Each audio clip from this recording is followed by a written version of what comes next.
keep energy going for your host and first comedian of the night, Marty DeRosa.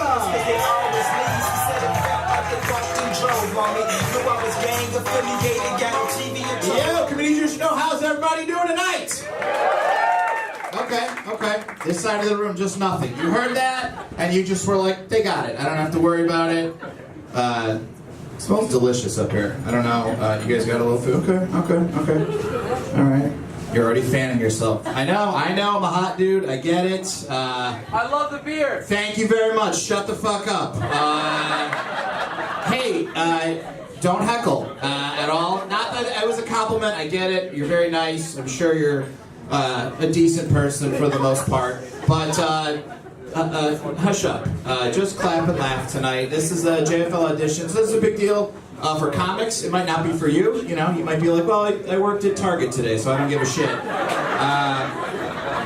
If you do work at Target, I need to talk to you. I have some stuff that I technically opened, but I think I should legally be in my rights to return it. So we'll talk after the show. Also, I want to know if you have discounts. I just have thoughts about working at Target. It seems like a nice place. This is not working out for me. I will be very honest with you. And maybe I'm the fun guy at Target, you know what I mean? Maybe I'm the guy the night before the big Thanksgiving e-sale giving the fun speech, you know? I go viral and then comedy's like, come on back over here. We like you now. Get back over here.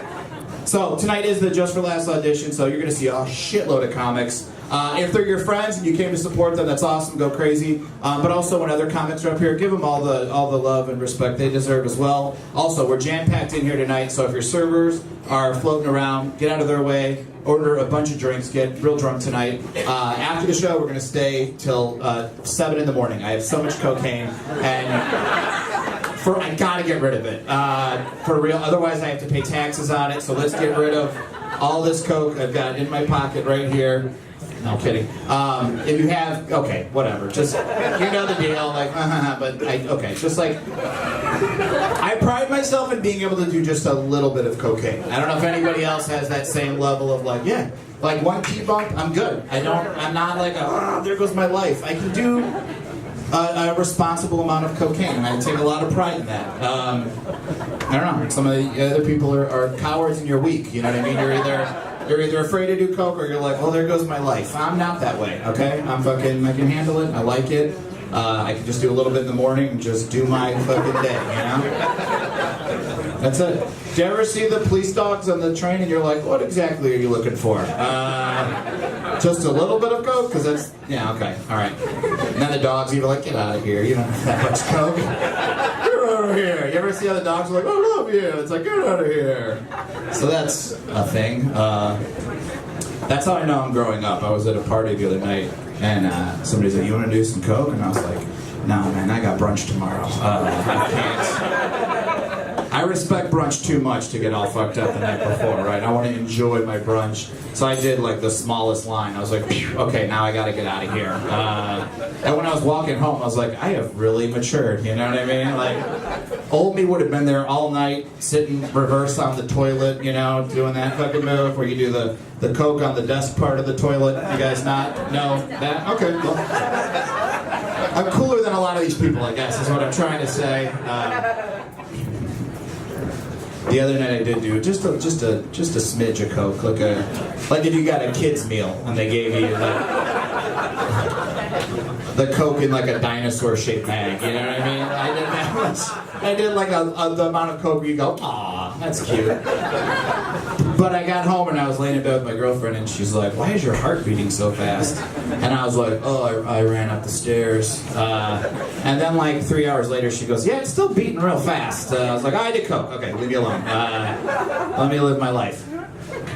I do like to go to brunch. Where are my brunchaholics at? Oh, well, yeah. I guess a lot of these other people don't know what the fuck life's all about, huh? Oh, brunch is too fancy for me. Don't be intimidated by those lines, okay? There's a lot of brunch places out there. I love brunch so much. When I'm at brunch, I'm an animal. If anything is bottomless or like endless, I'm just like, yep, I want all that. Give me all that. Here's what you can't do at a brunch place. When they give you the like mimosas in those like flutes, I think they're called.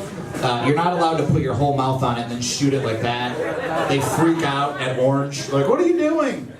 what if you swallow that? Like, I'm a professional. I'm not going to swallow a glass. And if I do, it'll be fine. It'll be a fun story to tell people later. Look, I got so fucked up at brunch, I swallowed a glass. They're like, you party. I'm like, no. I was at brunch, and this is a warning for everybody. I'm sure you've heard some comics talk about this, but edibles, you've got to be careful with them. It's a service announcement. If you learn anything tonight, it's just, don't eat the whole thing. I hear people say that all the time, and I'm like, well, you're not my parent. And then I say that a lot, especially to my girlfriend. I'm like, you're not my parent. And then I ate the whole thing. And then like 20 minutes later, I was like, yeah, I see what you're talking about. I started freaking out, and I felt like the walls were coming in on me, and I was the kind of fucked up. I call it like apartment high. You should be in your apartment for like the next 3 days with nothing to do, but I was out in the real world, and that's a nightmare. That's when I get the kind of fucked up where I'm like, I'm gonna go outside and get a little fresh air. Like, that's gonna change anything. Now I'm just alone out in the street, and I'm like, oh fuck. And then I see like a nice couple. I'm like, hey, you guys are my parents now. That's what I do. I just go to people. You're in charge of me, so that's the deal. So let's go to Target and buy some groceries. I need some new cereal, and I need almond milk. I can't process the regular milk, Mom and Dad. You should know that about me. That was the deal. I was out at brunch, and I looked in the window, and I saw my girlfriend and my friends, and I was like, well, I'll never see you guys again. Goodbye forever. That's when I think Lyft and Uber should have a panic button on your phone, You can hit it like once a year. If you hit it twice, it's like a $500 fine. Still worth it though, you know what I mean? And what happens is you just hit that button, and they come over your phone like a walkie-talkie, and they're just like, hey bud, you okay? You alright? And you're just like, no, it happened again, right?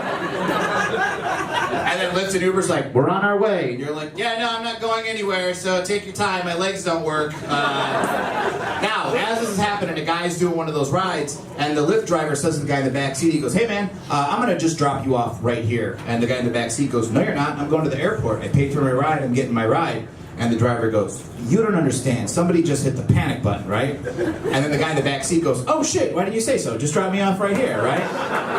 I'll walk to the airport. Don't worry about it, right? As the car's leaving, he's like, go get that fallen soldier. He's all, oh fuck, I was in one of those rides, yeah. He's like, texts his buddy, he's like, I was in a panic button, Uber, life is crazy, right?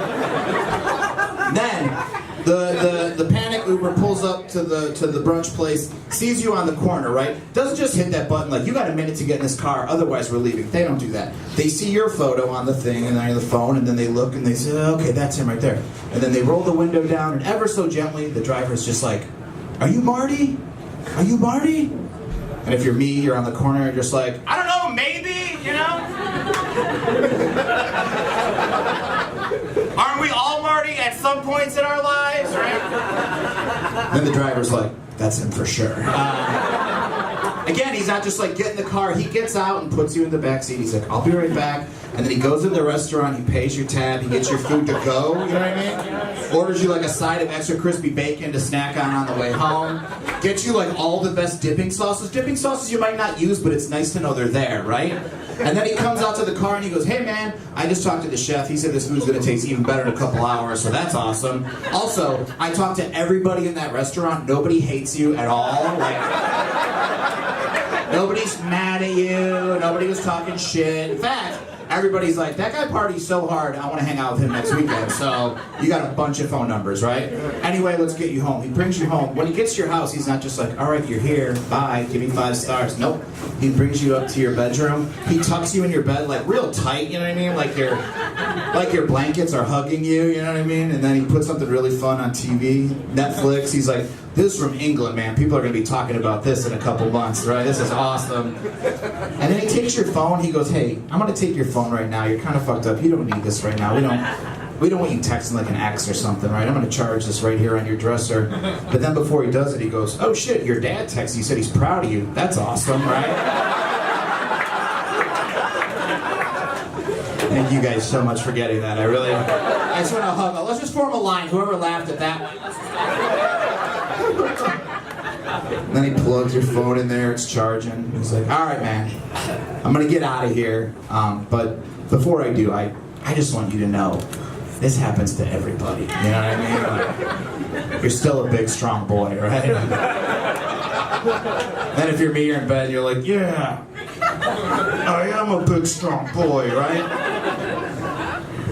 I don't know. That's I'm gonna pitch it to Shark Tank one of these days. So, all right, y'all. Real quick, if your phones are off, make sure they're off. The bathrooms. All right. With that out of the way, are you ready for your first comic of the evening? Ladies and gentlemen, make some noise for Casey Larwood!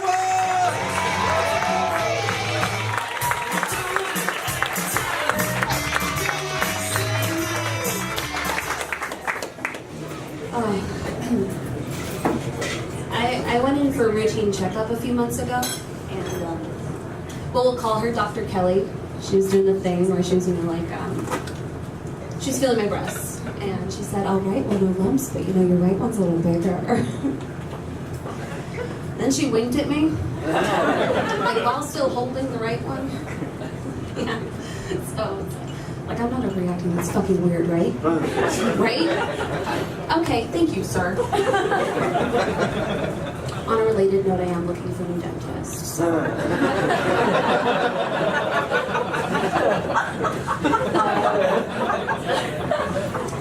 Anyone here have tattoos? Cool, me either. No, I don't have any tattoos. I did think about getting one though over the summer. I even went to an artist and I was like, okay, shoulder to shoulder in jagged letters. I wanted to say, Renegade. Yeah. And then under that, I want the lyrics to Renegade. I like that in a shrinking font down my back. I'm diving towards a V shape. I think that would look dope. And the artist said, okay, yeah, not gonna do that. A, you're clearly high. And B, that's not really in the spirit of henna. It's fine. I just let her draw a brown daisy on my butt, which if we're being honest, that tells you like a lot more about who I am. That was the story of a girl who had $25 and then didn't. I bought a ring recently. I usually don't wear a lot of jewelry, but I've been going through some shit, so I bought one of those rings that says, "This too shall pass." And I really wanted to believe that, but I swat it like 6 days ago and I still haven't seen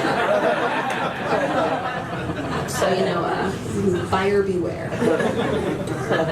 All right, golden one-liners out of the way. Let's just get to the topic. Anyone here work? Considerably tepid response. How do I explain what I do for a living? It's like, okay, you know they transfer organs from one hospital for like emergency transplants and stuff? Well, so you can imagine there's a lot of safety inspections and legal procedure and paperwork involved with that. Well, my job is I am a waitress at Jimmy Buffett's Margaritaville. Thank you. I'm 27 and my daily work routine for the past 3 years has been spilling Jimmy Buffett brand tequila and convincing people it's my first day.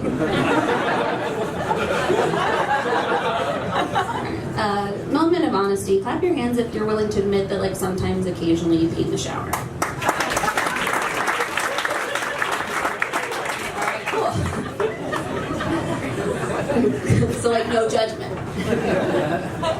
Yeah, you guys are a lot cooler than the women at my gym. So who here uses soap? Better response, cool. I went to this place, Lush, recently for the first time because they market themselves as being cruelty-free. And then I got bullied into buying $50 worth of face wash. Like, I walk in there and there's this gorgeous sales girl, like this young manic pixie nightmare, and you look at her and you can only surmise that she's never really felt the lonelies a day in her life. And she just looks at me and goes, "Oh, we have something for that." And I said, "Okay, thank you." So she hands me this sparkly red gelatinous tumor of strawberry anarchy jello. Proceeds to tell me that it's face soap, and I said, "Oh, no. No, soap wasn't up for interpretation, dear." I said, "No, it's like that because it's seaweed. Seaweed's actually really good for your skin because it pulls out impurities. You know, it's why mermaids are so pretty."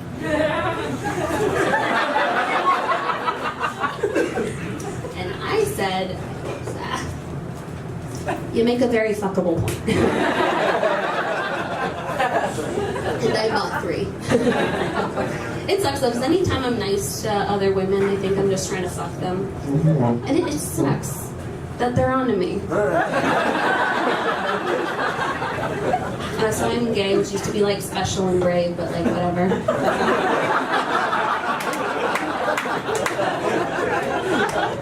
Thank you. And a lot of my straight friends, when they find out that I'm gay, their first thing they say to me is like, oh, like, you don't look gay. And I get a little worked up. I'm like, first of all, don't even know what the hell that means, and secondly, thank you.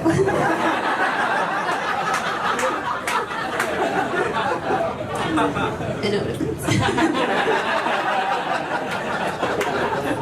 A male coworker I've known for like 2 years just found out that I'm gay. He just looked at me and went, Casey, you a lesbo? I thought you was just a nerd.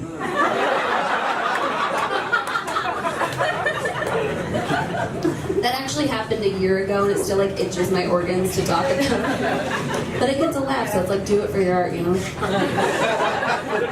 Ugh. Love. Oh. Relationships. What? Dating. Ugh. Ladies. Swipe left, am I right? No, it sucks though. I mean, have you ever been on a first date with somebody and the first thing that they say to you is like, well, I'm a Cancer. And you didn't realize that they were warning you? Like, you thought they were saying something cute and stupid, like, well, I was born in July, so I got to a divorce in Pilsen. He tells me that's why I'm moody, but also adventurous. No, they were saying, hey, just so you know, a year from now, my presence in your life's gonna make your hair fall in clumps. Going through a breakup. Fun twist, I'm the Cancer in that story. It's fine, though. You know, I got 99 problems, but a bitch used to love me regardless up until the limerence faded from our embrace, and then she looked at me now and all she could think of was that I was not financially or emotionally worthy enough of being a long-term life partner. That's funny.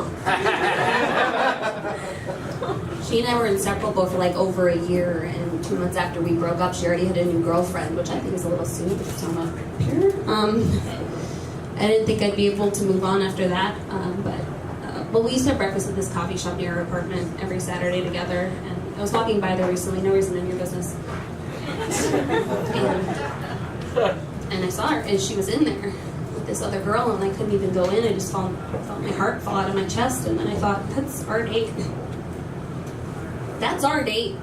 Like, she's on our date with somebody else. Like, it's supposed to be me, it's not me. She switched me out, but it's our date. Like, she's clinging to the one good thing that we had going even towards the end of our relationship and just trying to casually transfer that over to the next relationship, essentially repeating the same elements of our relationship, destined to make the same mistakes again, over and over again, girl after girl after girl. It's transparent. Pathetic, really. It's weird how these patterns in lesbian relationships build. It's so sad. Oh, Rachel. Poor naive Rachel. Poor naive Rachel 3. You know, of all the Rachels I dated, she was without a doubt one of them. I don't know, it's like maybe she's not taking the breakup as well as I'm giving her credit for. Like, no disrespect, but she didn't look great. Like, not awesome, like almost unrecognizably bad. Like, no shade, but like when we were dating, she was in amazing shape, and then I saw her that day and she was like super bony and hunched over, and she got like a really short haircut I don't think any barber told her to get. Actually, like sleeping funny or flirting with Botox, but she looked like a 75-year-old Korean man just having lunch with his granddaughter. Might not have been her.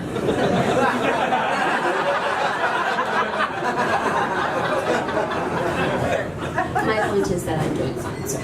Thank you. A coworker recently said to me, Casey, there's something wrong with you. And I was like, oh my God, so astute. What are you dressing specifically? And she said, if you've never even fucked a guy, how do you know you're even a lesbian? And I said, how is this a conversation I'm still having with people? Why are we having it in front of my boss? And I just threw back their standard rhetorical argument, like, well, you've never had sex with another woman, right? You just know you like men. It's like that. And she said, well, yeah, but that's different. You're supposed to like men. That's biology. And I was like, gross. How do I explain this? All right, well, Jocelyn, your best friend's a girl, right? And she said, yeah. And I said, is your best friend really pretty? And she said, yeah. I'm like, well, you ever get drunk with your best friend and she does something perfect and hilarious and awesome and your guys' song is playing in the background and the light is hitting her just up and you feel weird so you kiss her? And Jocelyn was cool. She just was like, yeah, okay. And I was like, okay, awesome. That's friendship though. Like, that's normal. But like, you know that moment after you kiss her and you pull away and then you just suddenly innocently imagine brushing your nose against her cervix?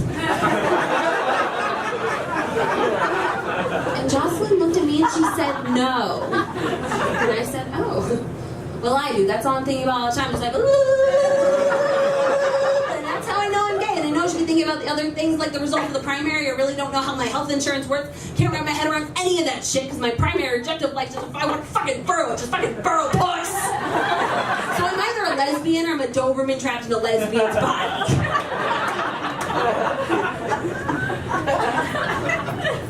It's just biology. That was a lot for a room full of strangers. All right. Thank you very much. Have a good night.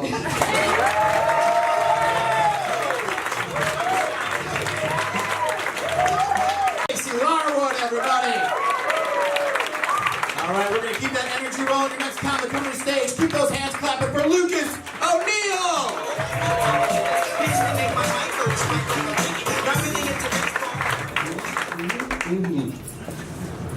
Do you guys ever feel like you've got it just like all figured out, and then you realize you've just never faced adversity?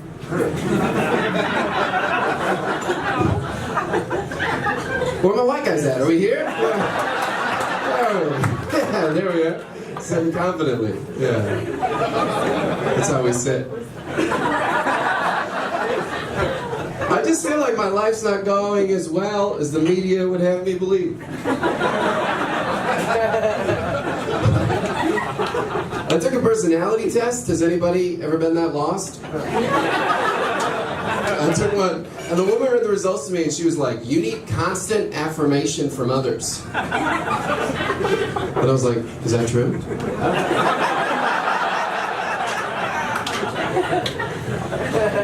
For sure. I've had a weird year. I realized some stuff about how the world views me. My mom is a beautiful woman, and she talks to me like I am also. She was getting ready for her family event this year, and she turns to me and she goes, "Lucas, you're only beautiful once, so enjoy it." Like, my mom didn't know how to raise a son, so she was like, "I'll raise a trophy wife." And here I am. What's upsetting is my sister is about to be an actual trophy wife.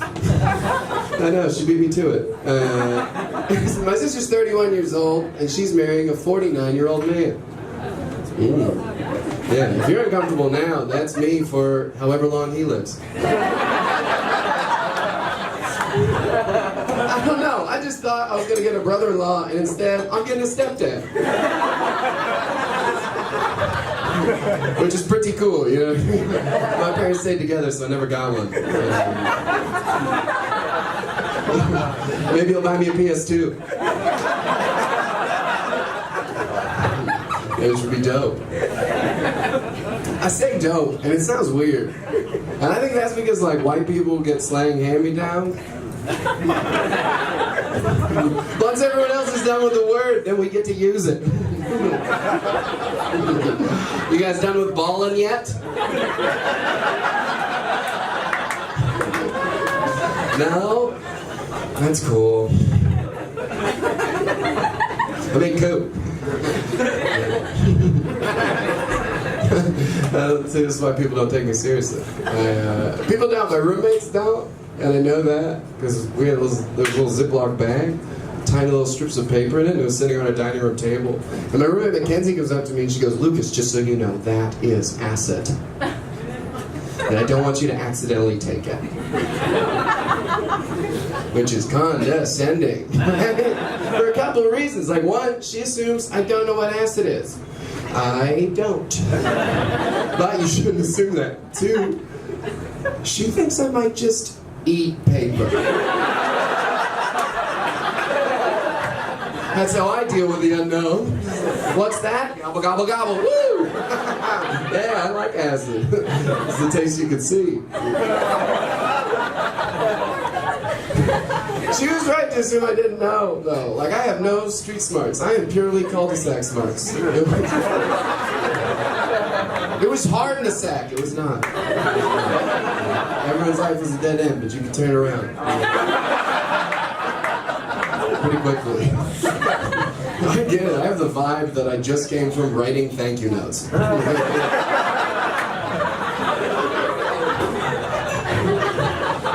You can see that. I don't really surprise people. You know, the only way that I surprise people is on the sexuality spectrum. I guess that I would be questioning.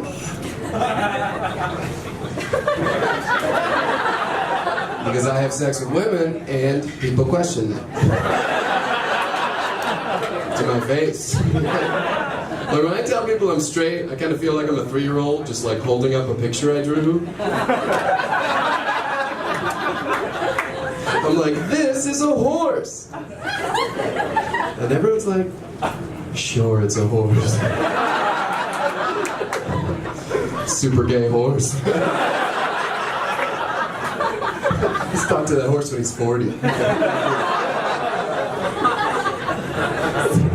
People do like to tell me what I look like a lot because of the mirror shortage.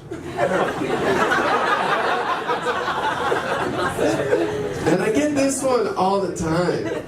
People will be like, you know what? You look like you could be from right out of the 50s.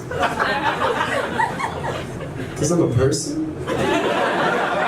And there were people in the 50s. Anyone could be from the 50s. I feel like what people are saying is like, yeah, but you look like you would have enjoyed the 50s. Like, inadvertently, I feel like people are saying like, your face reminds me of the patriarchy at its best. Because you got that face of white privilege, but before white guilt, so there's no wrinkles. You're always like, dope. Alright, thanks guys, bye.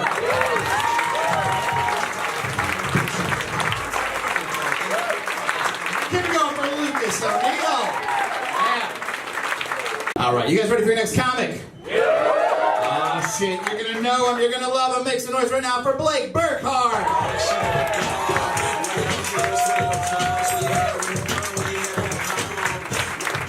Alright! Let's get to know me, huh? There's this thing that always happens when people first meet me, they first get to know me. They all ask me the same question. They say, Blake, you on drugs? You on drugs, Blake? And when I get asked that, I always respond in the same way. I look back at them and I say, hey, listen, nowadays, what's even considered a drug, right? Like, what is a drug and what isn't a drug? It's hard to keep track. When you say, like, say, for instance, making love. Making love to a beautiful woman. Is that considered a drug these days? And the other person always looks back at me and they say, what?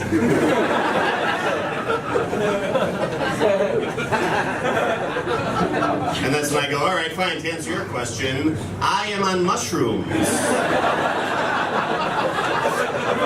That's how I make friends, you say good. Spent the day today with my ma. My ma is, well, I love her, but I don't like her at all. She's always saying weird shit to me. Today she said this weird thing. She said, Blake, I don't know what you're doing with your life these days, and I really hope you and your friends don't go to Yugoslavia this year. And then she just stopped talking. And this is a true story, you see. So I was as baffled as all of you. It's a weird thing for her to say for a couple of reasons. Number one, I'm not well traveled, you see. I think I've only left Chicago like twice in my life, and that was when I do comedy shows in Milwaukee, okay? So I'm not a globetrotter. The second reason why it's weird is maybe you guys are up on your world news. Yugoslavia, not a fucking place anymore. It's not been a country for a long time. So I say, Ma, you gotta help me understand this. What the fuck are you talking about? And that's when my mom says, Blake, come on, you and your friends used to go every year. And I was always worried you'd be drinking too much while you were there. Or doing drugs, even. And the tickets, Blake, the tickets were so expensive, but you went every year with your friends. So after thinking about it for a second, I was like, do you mean Lollapalooza? Turns out that's what she meant, so I don't like hanging out with her, you know? You know what I do like? Maybe some of you are like me. What cheers me up is I like watching really old movies. Anyone else like that? I like movies from like the 40s and 50s. Okay. Yeah, it's not a common thing. That's fine. I thought the reason I like these movies was because Jimmy Stewart is my favorite actor. I think he's the greatest actor ever lived. But I also realized there's another reason why I like these movies. I find myself relating to them financially. Does that make sense? Like the main character will be like, honey, I got great great news! Mr. Hooper is going to give me $100 a week!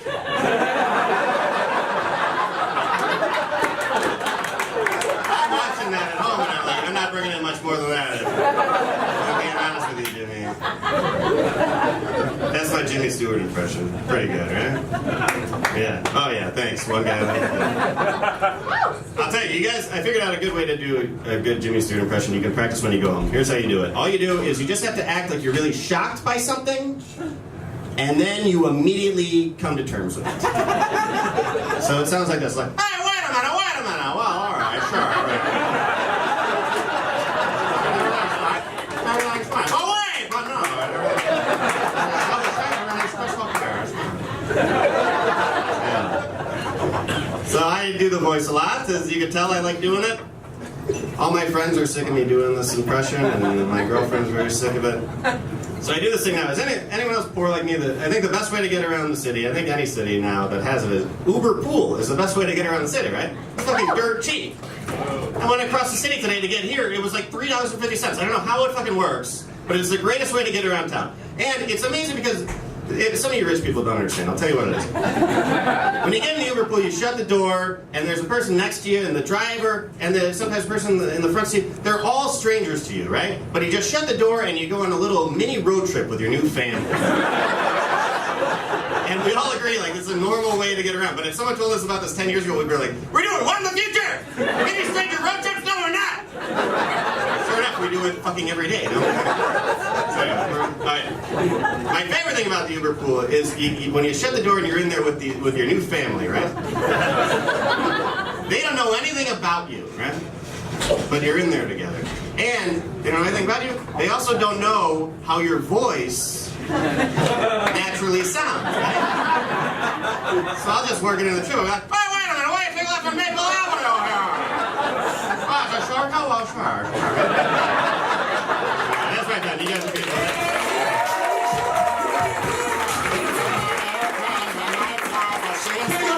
Burkhart, everybody. Ladies and gentlemen, make some noise for Ayanna Dookie!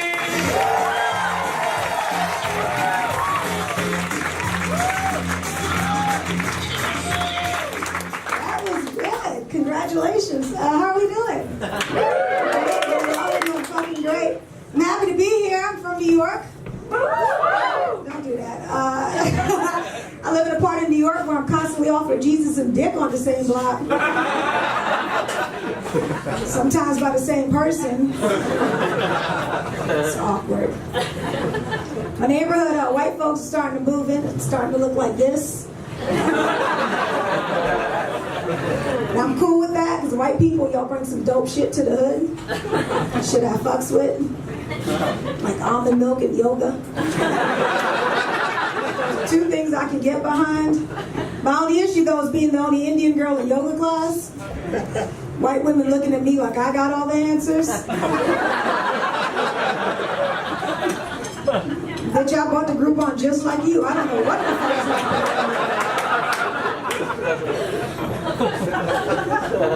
I'm actually biracial. My mom's black, my dad's Indian, which is strange to me too. My mom would fuck an Indian dude.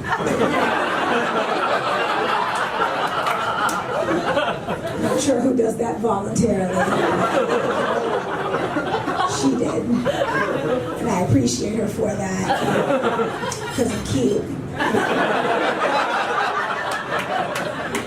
And I know as a woman you're not supposed to admit out loud that you find yourself attractive, but fuck it, I seen it.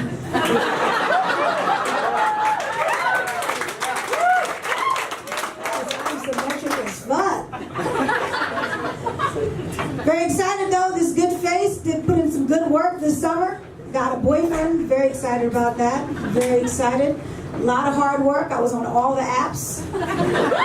All of them. I was on the Tinder, the Bumble, the Coffee Meets Bagel, the Corner. That's not even an app. I was just on the fucking corner. Just hoping some shit happen. You never know where you're going to find love. Got to be open. My boyfriend now, I told him, I was like, look, you need to compliment me a little more. We require compliments. That's one of the things you need to do. I'm also petty as a girlfriend.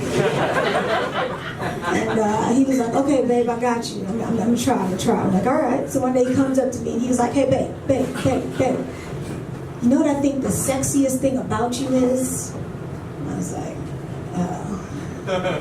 what? And he's like, your ambition. Like,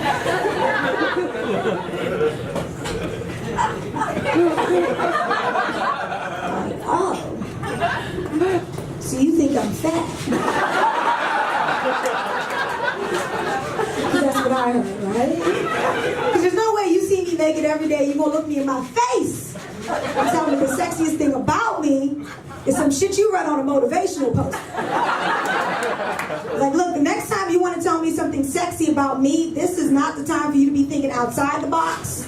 I need you to be very much in the box. Alright? And what I need you to do is go out on the corner, when you see a bunch of dudes standing there doing absolutely nothing, just listen to what the fuck they're saying when women walk by, okay?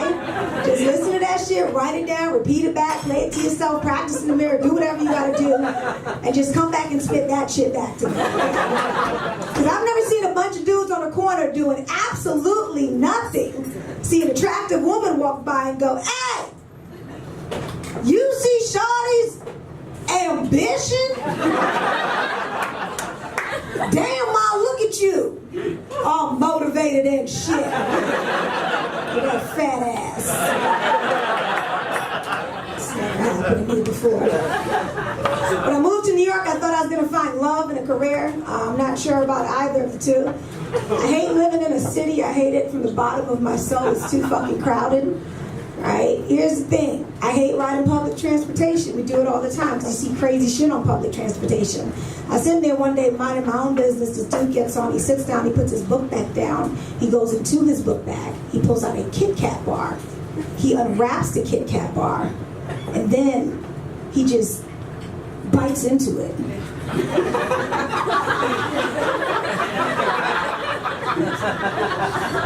All 4 fucking wafers at the same time. What kind of savage are you? Biting in all 4 fucking wafers of a Kit Kat bar. I just wanted to smack it out of his hand and be like, no, you don't deserve this. Mishandling snacks. They tell you in the commercial how to eat the Kit Kat bar. Give me a break, break me off a piece. Why are you biting this? So I'm looking at him like, this is probably the same guy that eats pie backwards and comes quickly. That's the backstory. Now here's the thing, when you see some crazy shit like that happen, it doesn't count unless you notice another perfect stranger see that same crazy shit, and then y'all make eye contact and have the what the fuck is going on over here moments. So I'm sitting here on this train looking around trying to find somebody to make eye contact with who sees the dumb shit going on, but nobody's paying attention to old boy over here. Why? Because they're looking at the homeless dude jerking off. And I'm like, we're in New York City, we see homeless people jerking off all the time, but what about this Kit Kat situation? You see something, you say something. You guys have been so much fun on Instagram.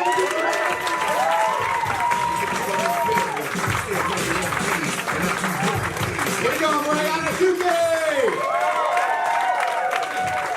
Make a whole lot of noise right now for Odinaka Ezeokoli!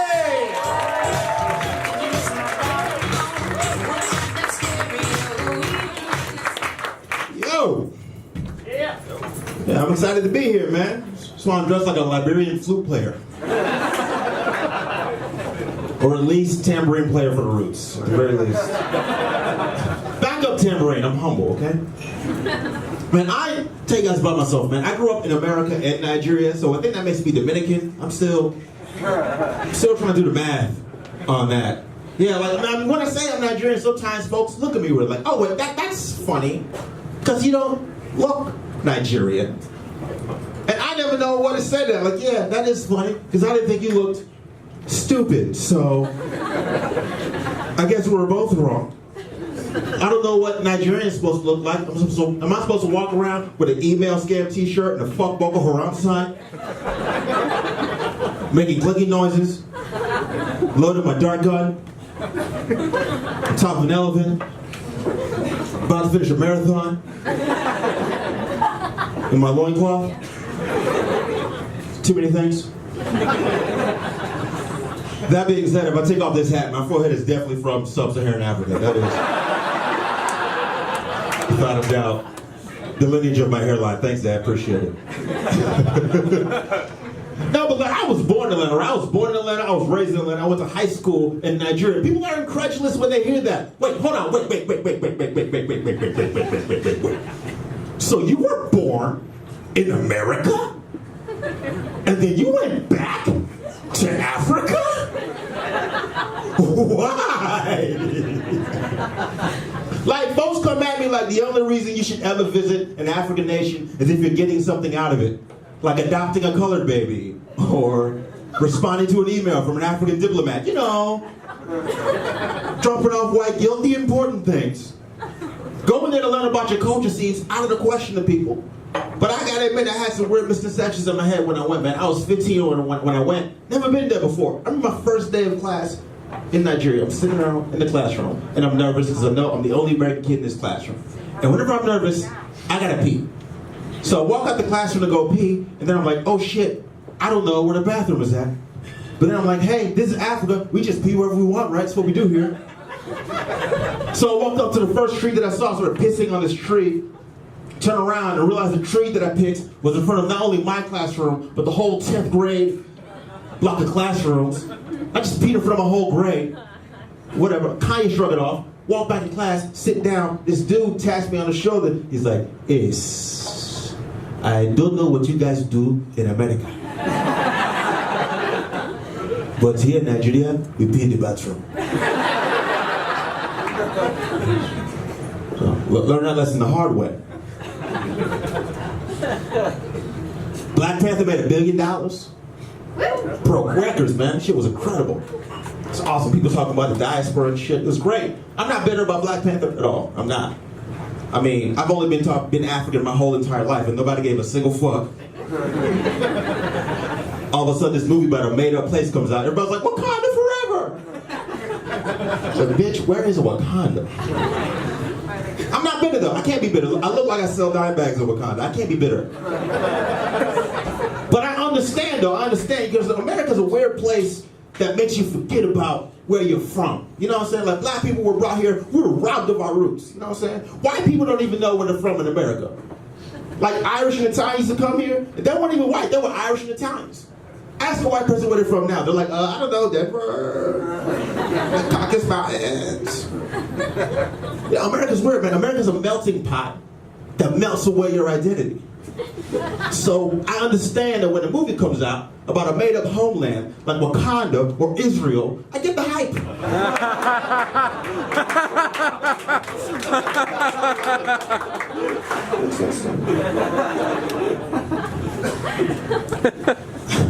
I never really fit in with any one particular group, man. I could never really find my niche, man. Like, I would hang out with the white kids, and they'd be like, yo, get your black ass out of here. When I hang out with the African, I hang out with the black kids, and they're like, yo, get your African ass out of here. Then I hang out with the African kids, they're like, yo, please, remove your American ass from the premises. Thank you. And I hang out with the white kids, and the white kids were like, get your black ass over here, my nigga, let's hang out. Just got that new Tupac CD, maybe you can interpret it for us. I would do no such thing. All right, my name's Odinaka. Good night. Give it up for Odinaka, everybody. All right, we're gonna give a little noise for Ricky Gonzalez.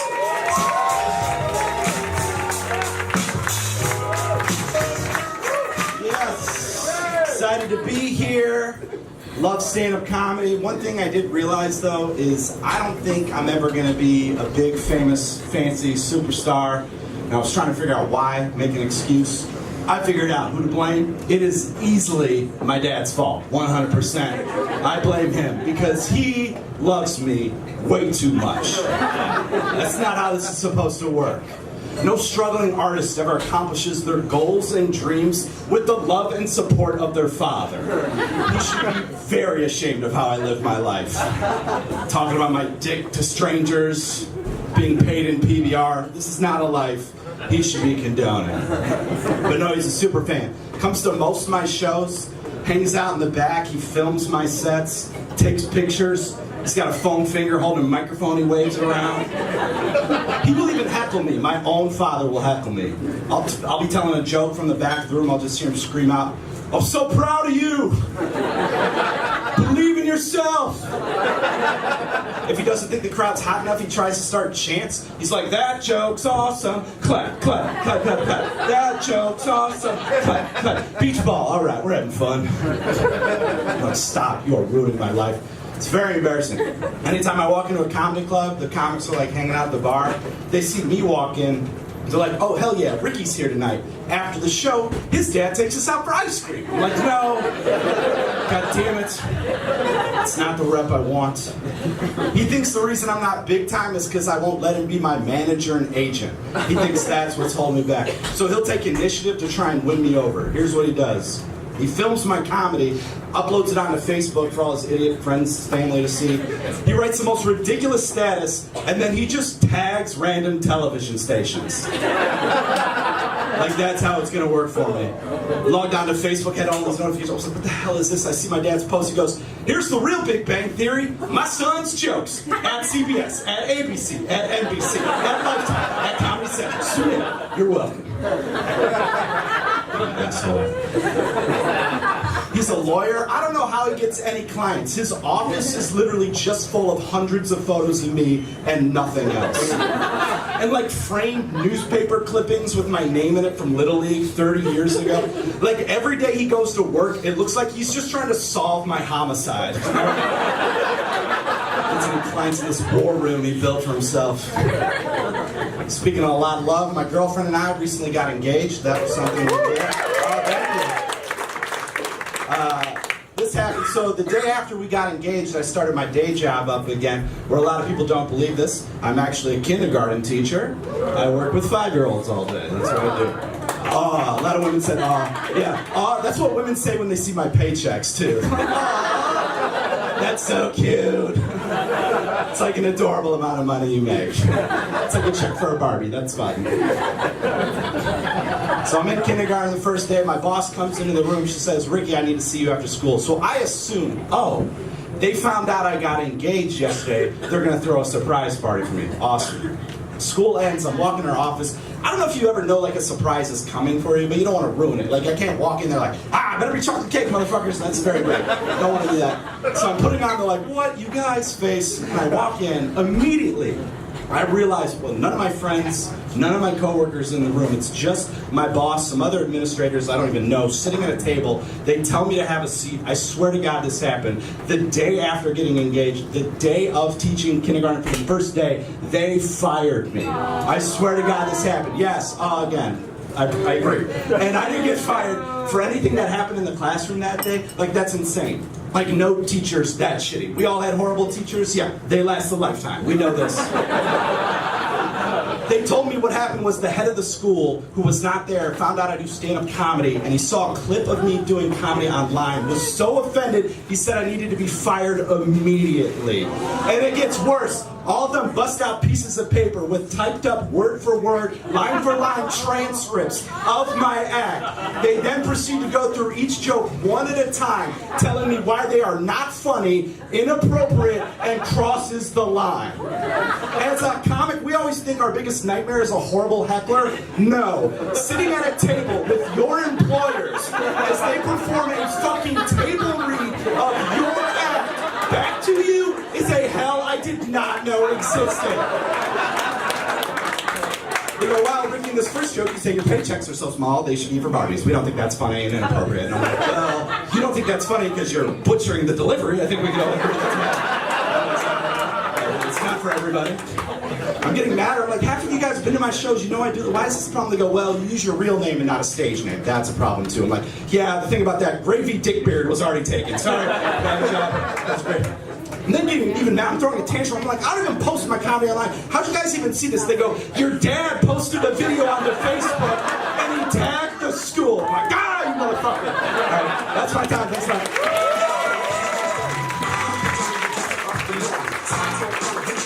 Speaking out for old Gravy Dickbeard himself, Ricky Gonzalez. Make a whole lot of noise right now for Jessica Hahn.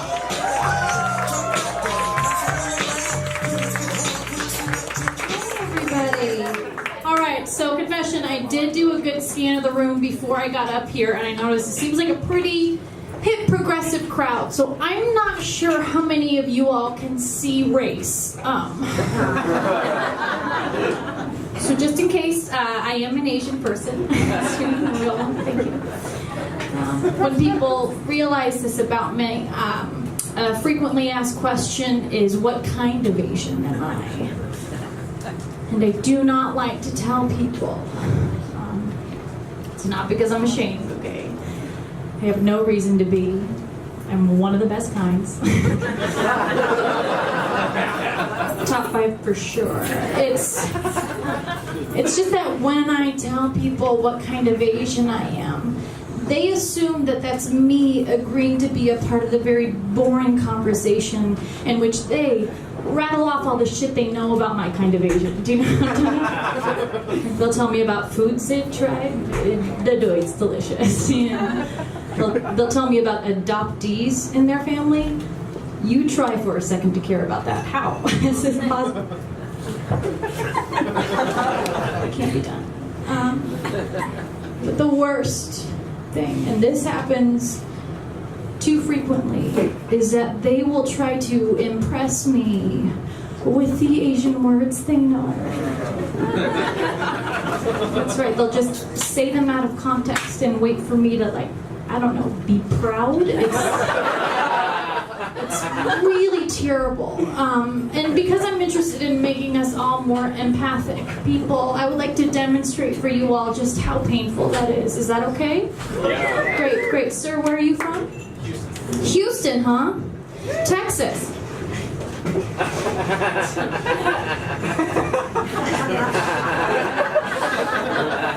The Oilers.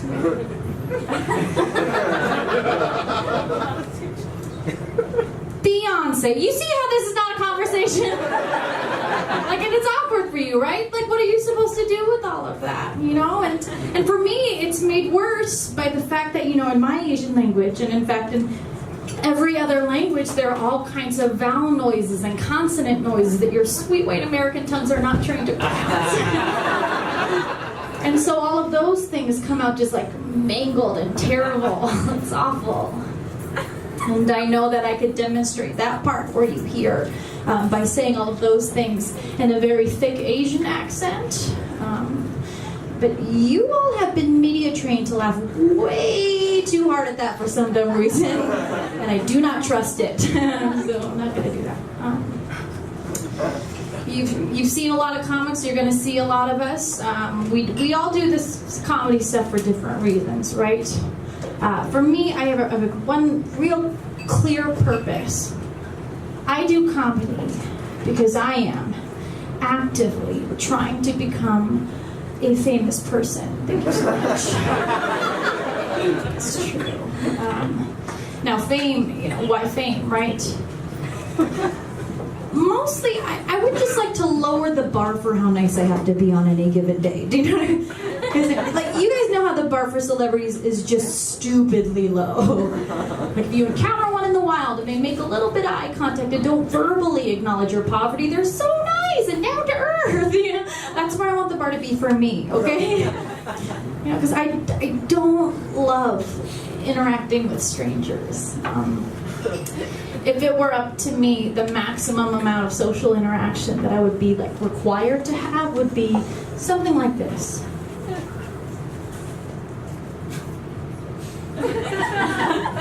Oh boy, people get real judgy if I don't do more than that. Okay?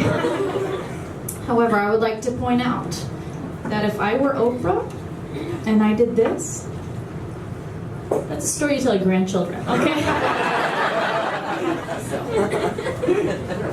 it's what I want for myself. The good news, though, you guys, is that I'm actually well on my way. I am one of the top 50 female Asian American comics in the nation. Thank you so much. Thank you. Thank you. No one has written that list. However, I am positive that if I were to task anybody, even the greatest comedy nerd, to come up with a list of 50 female Asian American comics. Guess what, baby? There's room for me on that list, okay? So I'm gonna claim it now! It's like a secret, but you know, with some of an impressive fact. It's, I don't know. All right, you guys, I'm just go home. You guys have been the best. Have a great night!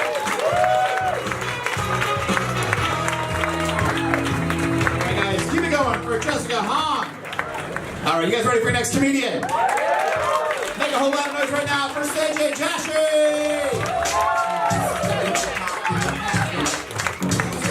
Oh my God! How's everybody doing tonight? Hi, I'm super loud, so I'm gonna try not to yell and scream into this mic. Yes, Marty, these changed my fucking life. So thank you for that. Oh my God, I'm so fucking glad to be here. I haven't been here in so long. I have so much to tell you guys. First of all, I know you guys are all looking up at me and being like, oh look, Betty Page fucked Evanescence. Very cool, very cool. She was like, wake me up inside. Fantastic. I just got engaged. I'm super excited about that. Yeah, thank you so much. I'm so pumped. We're getting married on Halloween weekend this year, of course, very on brand. And we're getting married at the International Museum of Surgical Science. Has anybody been there? Oh my God, that place is fucked up! Oh, I'm so thrilled! And the coolest part is during the wedding, all of the exhibits will be open for my guests, so that people can like walk around and look at all the weird shit in the museum.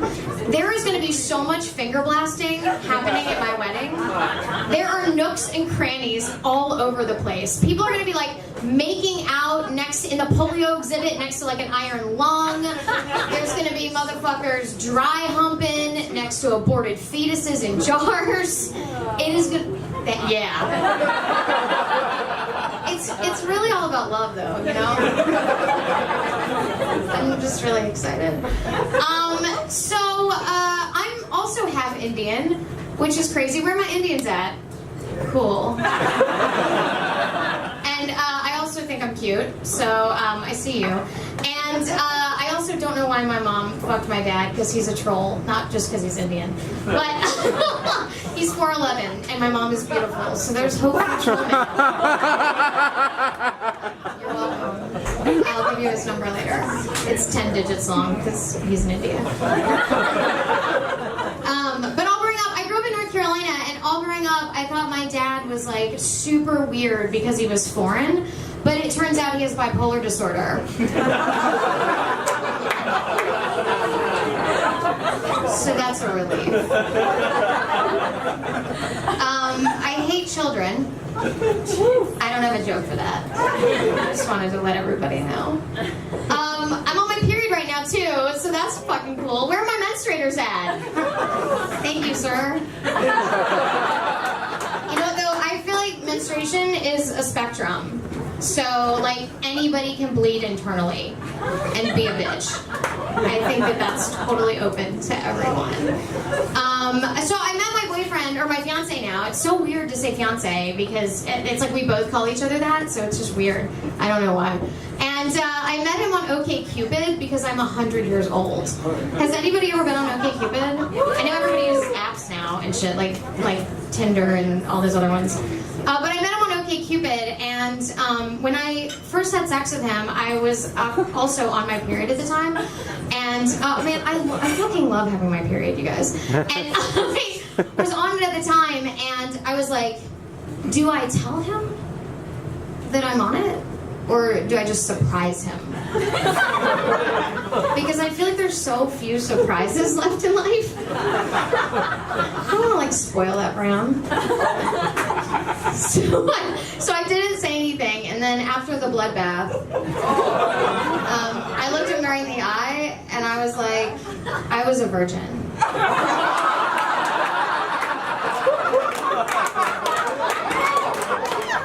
So do that. That's how you get one of these.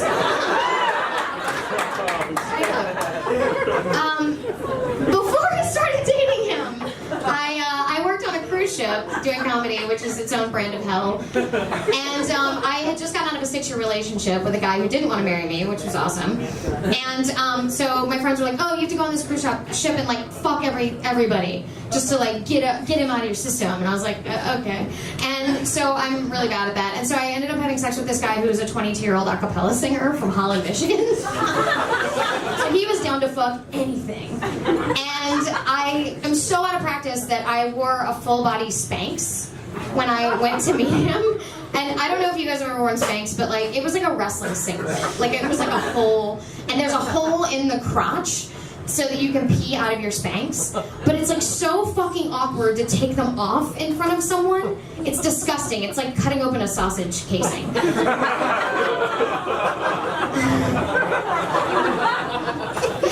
And so I left them on, and I just let him fuck me through the Spank hole. Is that weird?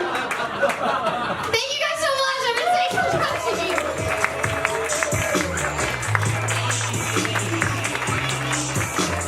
Keep it going for Sayjal, everybody.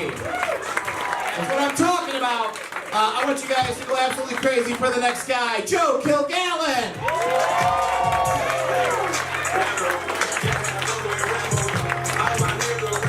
Keep it going for Marty DeRosa one more time, everybody. Good to see everyone. You notice everyone's coming up here and just doing 5 minutes. 5 minutes, that's all you get for these things. Which sucks for me, because it's like, what do I choose when you have so many awesome jokes? You know what I mean? Just leaving behind a lot of killers, you know? I feel sad for some of you, you don't get to hear them. It's a bitch, right? A lot of talk about identity tonight. A lot of people, that's a big thing in America. Everyone's struggling with their identity. Who are you? Who am I? All that kind of shit, right? I get called a bro a lot. People think I'm a bro. I get that. It's because I swear a lot and I'm awesome. I get it. I'll own that, right? I think I'm just a regular dude, but I'll tell you what's tough for me right now, being a straight white male. In stand-up comedy is actually a little difficult right now. Don't get me wrong, in life, still awesome. Still a really great thing to be. It does feel like we're at the end of the book, though. I feel like, you know what I mean? These next few chapters aren't looking pretty, is what I'm telling you. But right now, you know. By the way, there was other people. I'm cool. We're good, right? All right. I talked to the black people in case you whites didn't see that. Like you never do. Fucking whites, right? Can't stand the whites. Bunch of dumb whites coming in here ruining comedy for everybody. Making me feel bad. No, here's the thing. I can't complain about anything.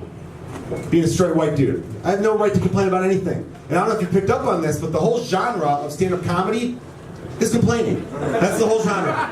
Everyone you saw tonight complained in one way or another. Some of them sounded like this. Other people were like, but it's all complaining, you know? What the hell can I say? Right? I'm a straight white guy. I'm over 6 feet tall. Blue eyes. Killer shoulders. What am I going to say? I have nothing to complain about. I've caught 3 foul balls in my life. Fuck me, right? I can't say anything. Can't even complain in traffic. I feel like when I'm in traffic, I'm like, I deserve this for some reason or other. Probably. Someone who looked like me did something. So you need a thing. You need a thing in stand-up comedy. So I decided to have a baby. Not me personally, my wife did, but I was there. That baby turned 1 a couple weeks ago. I had a little 1-year-old at home. Thank you. Those of you clapping, the rest of you are dead inside, apparently. I'm loving being a dad, but again, problem. Another problem. Straight white baby. Fuck, right? Damn it.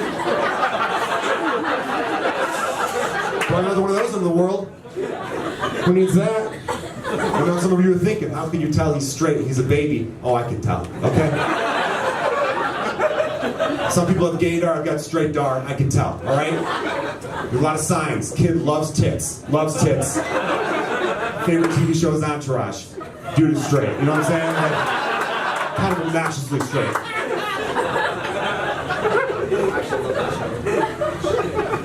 It's amazing how annoying it was, though, when you tell people that you're having a baby and you make that big announcement, we're having a baby, because you just hear the most annoying things. A lot of cliches. Here was the cliche I heard the most. You just want 10 fingers and 10 toes. Heard that one, I guess. Heard the expression, 10 fingers and 10 toes? Yeah, I want a lot more than that, okay? On my list of must-haves, fingers and toes, a little low on the priority list. How about a heart and lungs? Can we get a heart and lungs going? How about a brain and central nervous system? Can we start off with that? Fingers and toes? Who cares? Every piece of shit I know has other digits, right? Every serial killer can do jazz hands. Like, who cares about fingers and toes? You know what? How about 8 toes and a big dick? I'm looking out for his future. You ladies or gay men, how would you like to counter that, right?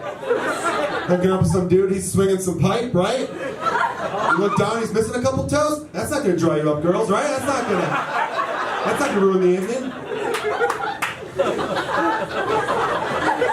You'd be like, dude, it's cool, just wear some socks. We'll just bang with socks on, it's all good. Just keep some socks on, we'll figure this shit out. You know what, you guys were a lot of fun. I'm Joe Kilgallon. Thank you so much. Enjoy the rest of the show.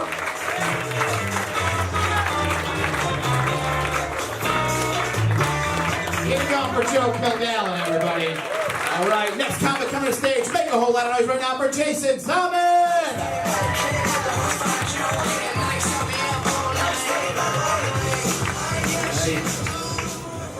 All right, as a male in the entertainment industry, I feel like I should start out by making sure this performance is consensual. We're good? Everybody's all right? All right, don't get me wrong. It's a great time to be me. Just an average-looking guy with absolutely no game who wears shoes that makes people think I have a spinal disorder. No threat here. No threat here. It's good. Still, it's confusing. I hear terms, sexual misconduct. I grew up religious in Texas. The way I learned it, sex was misconduct. That's what, if you're doing it wrong. That's how I was taught. Like, some things are clear. Like, I don't get how a guy can look at a girl and go, I know what she wants. It's to see me play with my junk. I don't think any woman's ever wanted that, ever. The only way you'd know a woman wanted that is if she walked up to you and said, I want that. And even then I'd be like, it's probably a trap.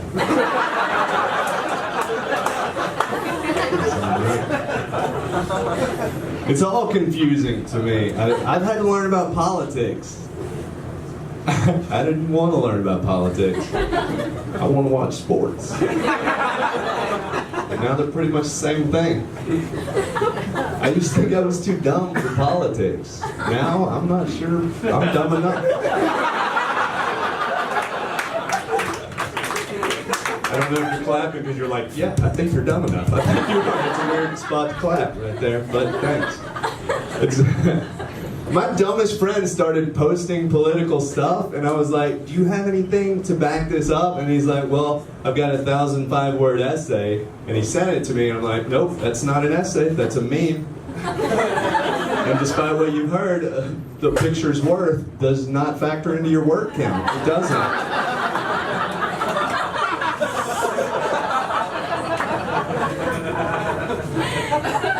He's not alone, though. It's a confusing time. This is the first time in my life that the President of the United States might be dumber than me at politics. He might not. This is the first time in my life that I'm not sure. Because my whole life, I watch President on TV, I'm like, boring, change the game. See if a game's on, you know? See if something's else. But now I turn it on, I'm like, oh, that doesn't sound right.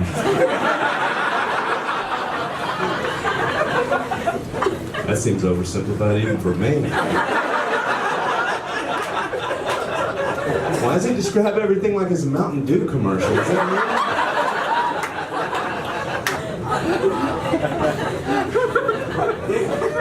It's always something new. Like recently he said transgenders couldn't be in the military. And I don't know if you're like me, when I saw that I thought, I had no idea that was a thing. That's like telling me people named Luigi couldn't be in the military. I'm like, are there people named Luigi in the military? I have no idea. Are they, yeah? Okay. Because I don't get any part of that equation. I got one buddy in the military. His name's Tim. He's scrawny. He loves Chevy trucks. He hates his father. I thought that was the entire military. Yeah. And the whole transgender thing is confusing to me too. I don't think I'm alone either, because I hear people responding to it and it's not rational usually. Like, I've had people come up and they're like, what do you think about the transgender stuff? And I'm like, I don't really know a lot. And they're like, well, you're intolerant. And I'm like, well, now I don't know what intolerant means either. And then other people are like, we should have bathroom bills, which doesn't make any sense to me. Because the bathroom bill says that you gotta use the public restroom that corresponds with the gender on your birth certificate. People who are anal retentive enough to carry around their birth certificate, not using public restrooms. That was two separate groups of people. And how are you going to check for that, too? A public restroom is a restroom in a park or a state fair. Have you ever been to a state fair restroom? Nobody just strolls into a state fair restroom. If you got to go to a state fair restroom, you got to go to a state fair restroom. If I'm going into a state fair restroom, I'll tell you, I'm black. I got stuff I got to take care of right now. This is not a group of people who are up for a casual line of gender question. This is a group of people who've been running around eating funnel cakes and chili dogs. And riding rides and fast track those things through their colon for the last 2 hours. The things they're about to do in that restroom, not gender specific. All right, thank you guys very much. Give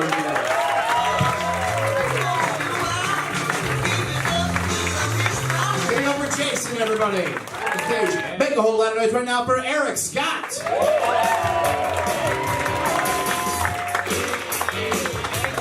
Thank you so much for being here on a Wednesday night.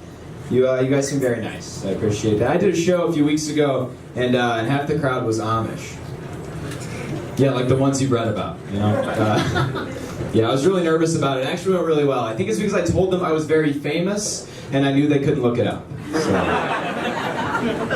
I'm not in the library. They can't find me. I like living in Chicago. I like living in a big city. I came from a very small town. One of my favorite things about the city is Whole Foods. And I'd never been to one until I got here.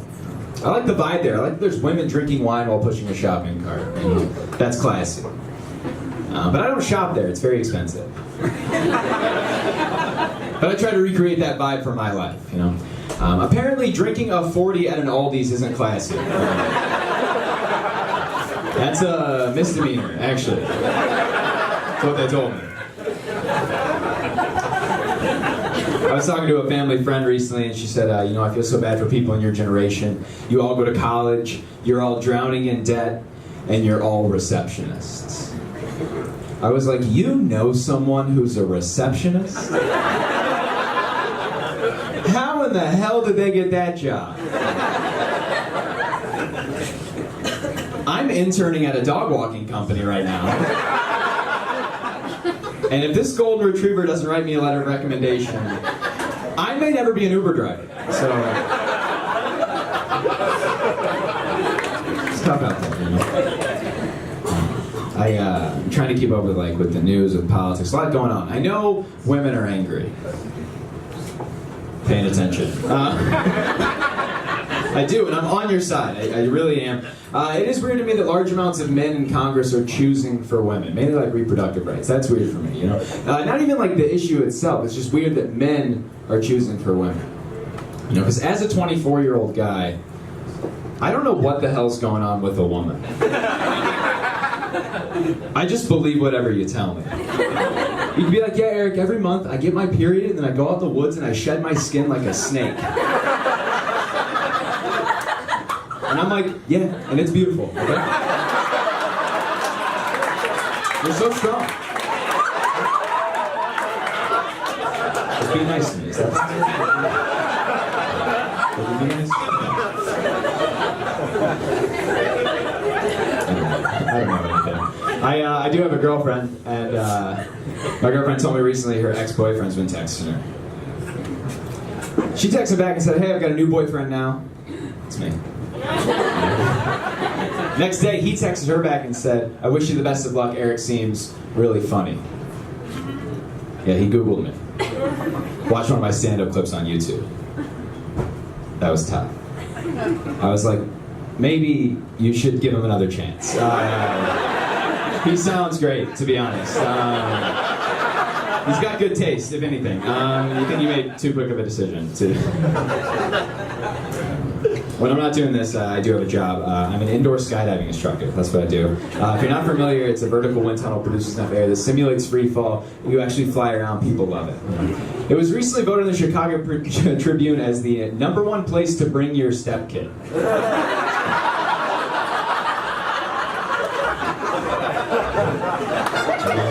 It's so fun there, you can gain approval, you know? It's like... I've been petitioning to change our slogan to "Come as Jeff, leave as Dad." So, my manager will love it. Now, before I had the indoor skydiving job, I had a buddy who was doing outdoor skydiving, which is just skydiving, if you really think about it. And at this point in his training, he was learning how to pack a parachute, and I went with him. And the guy who was teaching us was doing so, but he was using only sex references. He's like, all right, you're going to grab it up here by the clit. You're going to tuck in the labias. And you're going to push it down into the G-spot. Now, I swear this is what he said. He was willing to bet our lives that we understood what he was talking about. Also ruled out the possibility for any questions. Real quick, on the parachute, where's the clit? Oh, same as a woman? Let's jump out of this plane, dude! I don't know. You can't really just rub around on a parachute and wait for it to tell you to stop. You know what I'm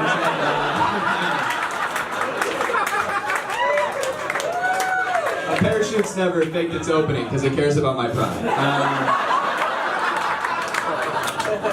I have several ex-girlfriends that will tell you I don't really know how to pack a parachute. I try real hard to pack a parachute.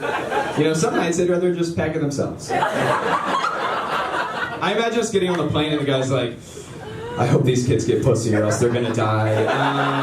Thank you so much. I'm Erik Scott, everybody.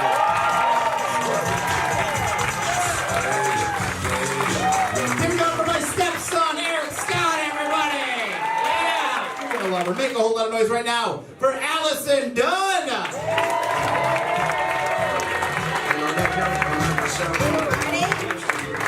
Oh, guys, I saw my dad recently. My dad said, Allison, I think you're gonna make it in comedy.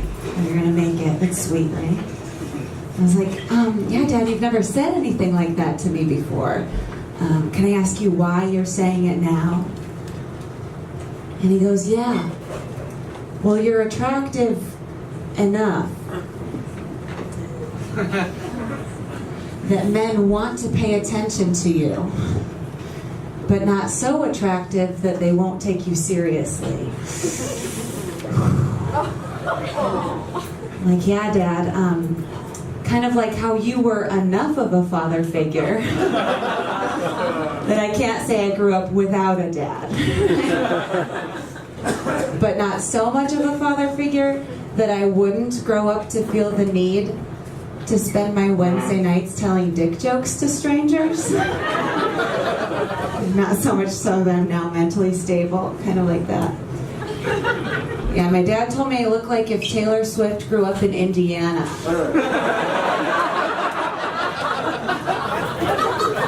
It's too much laughing. So I joined a gym. Bullying works. No, I didn't join a gym. I called the gym. Called them up. And they're like, okay, what are your fitness goals? And I was like, I guess I want my dad to think I'm hot.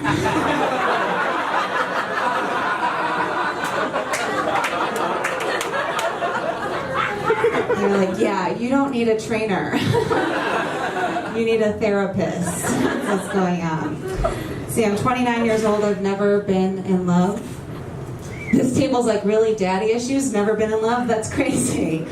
Fair. I've never been in love, but don't feel bad for me, any couples in the room, okay? I've been around the block. a bunch of times. Just never been invited inside of a home. Yeah, I did. I tried out those Cosmo sex tips my ex-boyfriend though. It said to eat a donut off of a guy's penis. I know. I was like, hell yeah, sweet and salty. We're trying. So I went to the bakery, but all they had left were bagels. It's like the same thing. And we tried it, but the whole time he just complained about how bad it hurt. But you guys, I'm not gonna eat an untoasted bagel.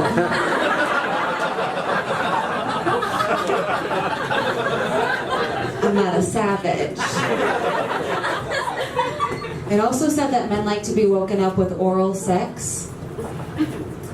But I feel like he started suffocating when I sat on his face while he was sleeping.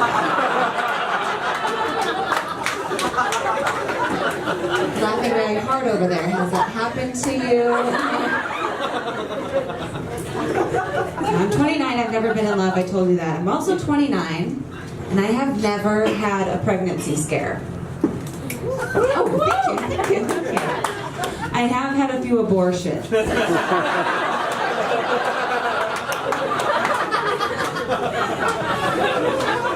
Sounds like fun wordplay. Actually, just a humble brag about how I could finance my own abortion. A lot of you over here didn't laugh at that. That's okay.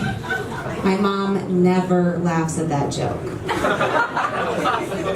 Mom does not get a kick out of abortion. But neither do I.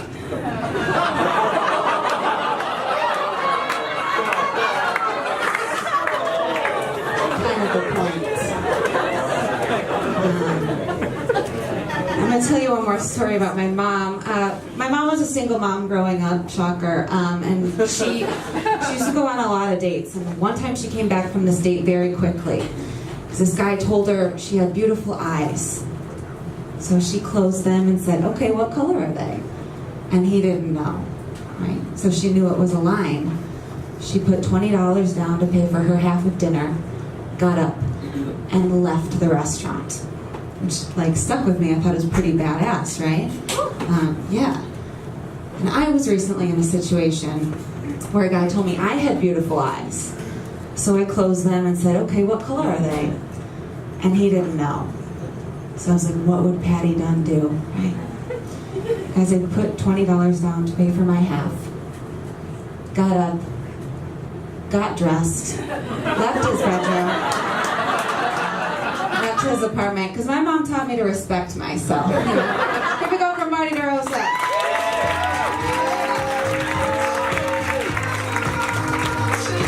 One more time for Allison Dunne, everybody. Keep that applause going right now. Lose your minds for Brent Terhune.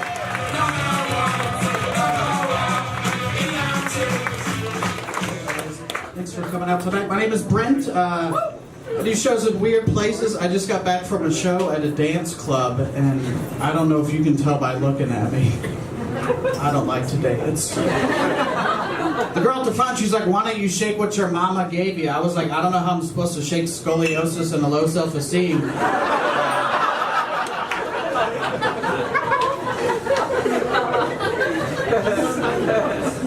A lot of comedians talked about drugs on stage tonight. I don't really talk about drugs, but I think some comedians, they talk about drugs so then the audience will give us drugs after the show. I don't really have any drug jokes, but I have some food jokes. Nobody's ever come up to me after a show and been like, hey man, do you want to hit this lasagna? It's choo-choo past, you know the rotation. Think the word pizzeria sounds weird? Because pizzeria sounds like something you get when you eat bad pizza. You guys ever had that thought before? I'm not going to be able to make it in today. I got pizzeria. Sausage and pepperoni, that's right. Sometimes I overeat, like all the time, and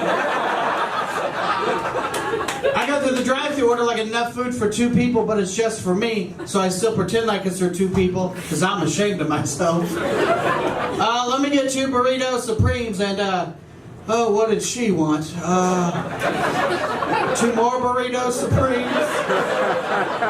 Extra sour cream, she's a fatty. Extra on mine, too, she likes it on mine.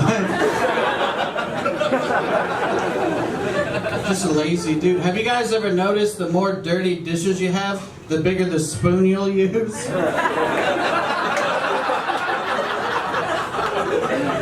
I'll do the dishes, I'm going to use a normal spoon, but then a week later I'm eating Lucky Charms with a ladle.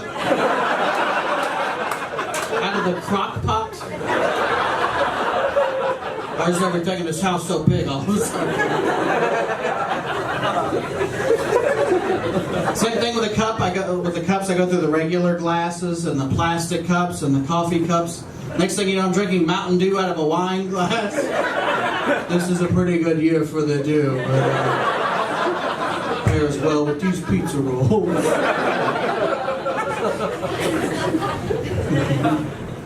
I was in the grocery store, this lady in front of me, I'll tell you this, the lines were so long, I wait till the last minute to do everything.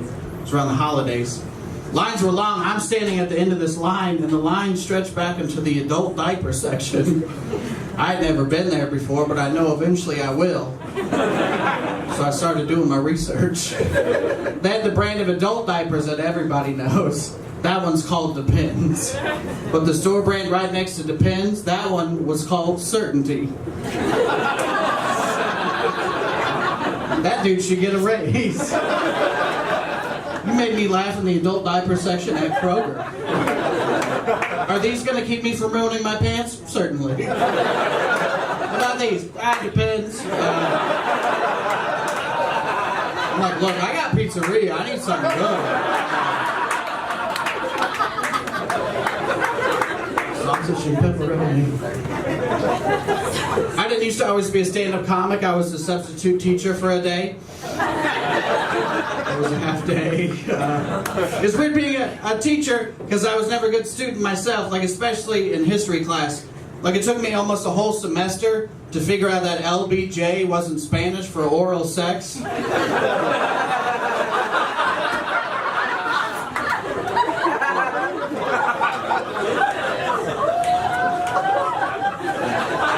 That's the dumbest thing I've ever said on stage.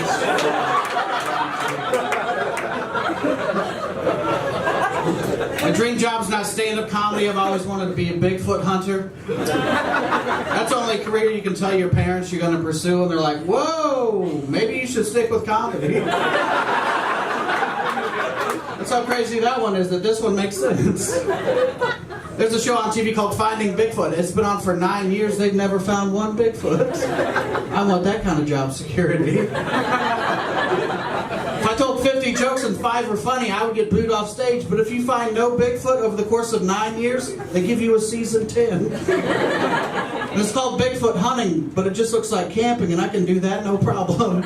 Sleep in a tent in the woods every once in a while. Just say some stuff like, "Did you hear that? It's real squatchy out here."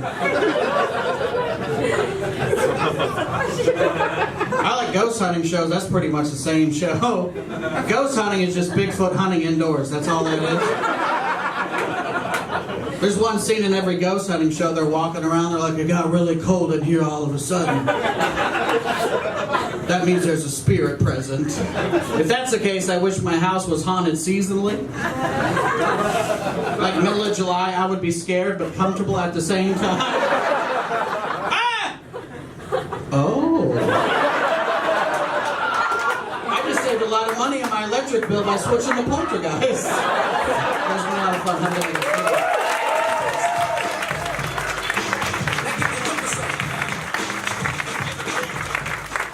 Give it up for Brent Terhune, everybody!